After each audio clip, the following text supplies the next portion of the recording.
Welcome to Quill Sword Blogcast. The world isn't ending. I stink at this whole clickbait thing. All the YouTube gurus say you need an attention-grabbing title and to build suspense. Me? I lead with conclusion. Oh well, guess YouTube sensations like Lawrence Brown is not in my future. I'll live. I'm a cranky old lady and proud of it. What annoys the heck out of me are the headlines that scream about impending doom. First off, scaring the socks off of people is just morally wrong. Second, it's not true. Third, it gets people's attention off the real world and the problems that we can and need to address, and has them looking for zombies under the window instead. There isn't going to be a zombie apocalypse. Scripture would probably have mentioned that and all that eschatology stuff if there were. Look up eschatology for those of you who can't click the link in the blog. And since it didn't, I think we're safe in assuming no zombie apocalypse. But World War III, Gaza, Ukraine, China, Russia, all the stuff you normally talk about, lady. Calm down. First, we are not going to have a nuclear Armageddon anytime soon. We might manage a technical world war, but only because China is so dang far away from all the other fun stuff. Frankly, I'm extremely dubious even of that. What we're definitely not going to do is World War II level conflict. Why? The U.S. is the only kid that could show up for the fight. Russia and China are quickly going broke. Iran hasn't the moxie to back up Hamas. Ukraine is intent on itself and won't be out to expand the war any further than is absolutely necessary.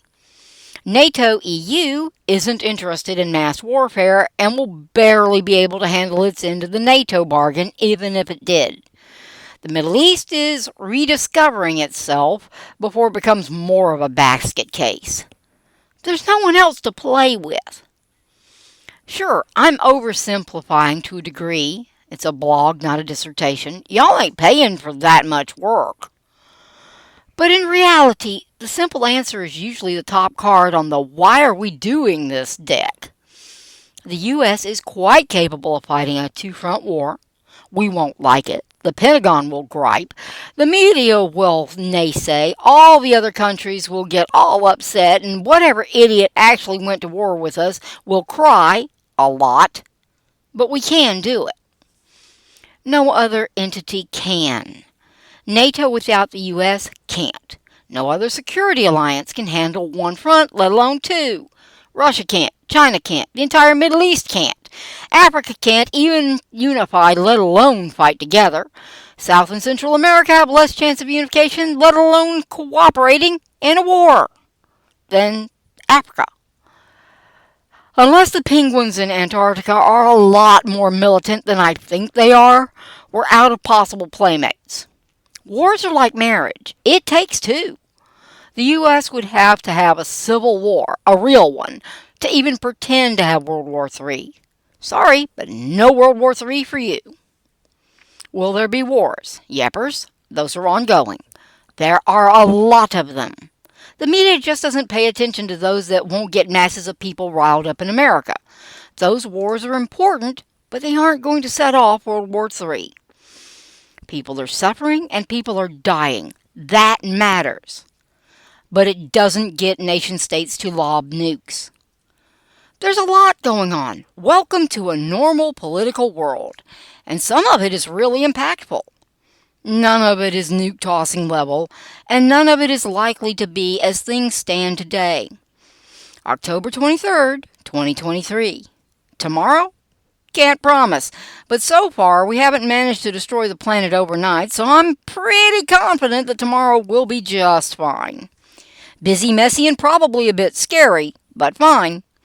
Politics among nations are not placid or boring. Way too interesting if you ask most folks. How do I know? If you're looking for 100% certainty, I'm only 100% certain about the existence of God. Beyond that, I deal with levels of uncertainty like everyone else. That said, the probabilities are against World War III, and they are extremely highly against World War III. But war, instability in the Middle East, Russian aggression. Chill, okay? The world was never as stable as you thought. It's okay. It walks like a drunk on a ship in a storm, but it always gets to where it's going.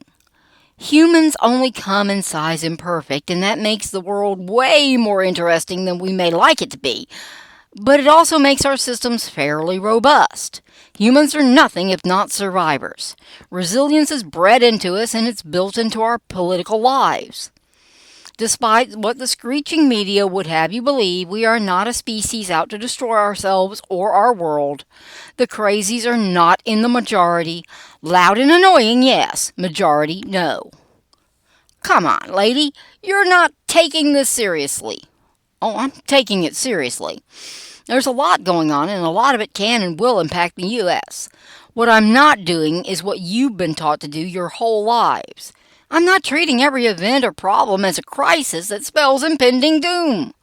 The world has been amazingly peaceful for over the last 70 plus years, and beyond amazing the last 30. No, that doesn't mean were no wars. There were way too many. But compared to centuries past or the first half of the 20th century, it's been downright calm. Both in the overall number of wars and the number of casualties, modern wars after World War II have been a fraction of their former selves. I'm all for keeping it that way. The last 30 years, following the collapse of the Soviet Union, have been the most peaceful in recorded human history. That isn't some sideways justification for wars that shouldn't have happened at all, or for not finding better solutions to political problems, but it does put the current political climate into better perspective. We are not used to handling the prickly problems of conflicting worldviews between powerful players or the changing political landscape. It's been possible to just ignore most of the rest of the world for 3 decades. Hope you enjoyed it, because that ride is over. But Afghanistan and Iraq. Any war is tragic. Don't pretend otherwise. But if you look at the blood and treasure expended, those are just blips on the blotter. Relatively few people died or were wounded, which is no comfort at all to those who were killed and maimed. And the numbers are minuscule up against World War II or even Vietnam. Same thing for the trillions we spent. It wasn't much compared to our defense budget over the same period, and less if you compare it to World War II adjusted for inflation. Even if you believe we shouldn't have been in either war, they don't hold a candle to Vietnam in terms of American lives lost. Not justified isn't the same thing as a major war. Neither were major measured by the real thing. Hence, they don't disprove the premise that the last 30 years have been the most peaceful in recorded human histories. Welcome back to the real world. Sorry it's back so late. For those of us who grew up in the Cold War, the last few years look somewhat familiar, and not in a good way. That's annoying and even mildly scary for us. But for those who were born in the 1990s, this isn't even the same planet to them. It's not surprising at all that they find Ukraine war and the massacre of Israelis terrifying. This isn't the relatively calm world they grew up in. Worse, they had some vague notion that once the COVID pandemic was over, everything would go back to the world that they knew as normal. Talk about a nasty surprise. Instead of Zoomer normal, they get Boomer normal. Try not to snicker at them, at least not too much. We've seen this picture before, and while we may not know how it turns out, we have a pretty good idea of the plot. We see dramatic comedy. They see world annihilation.